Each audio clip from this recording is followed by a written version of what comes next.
You ask Tiger to solve. This deals with linear equations with one unknown. The final result is y equals 12. Let's solve it step by step. Simplify the expression. Find the greatest common factor of the numerator and denominator. Factor out and cancel the greatest common factor.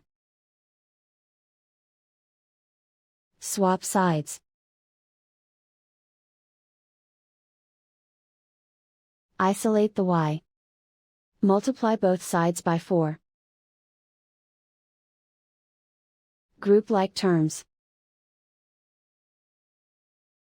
Multiply the coefficients. Simplify the fraction. Simplify the arithmetic. And so the final result is y equals 12.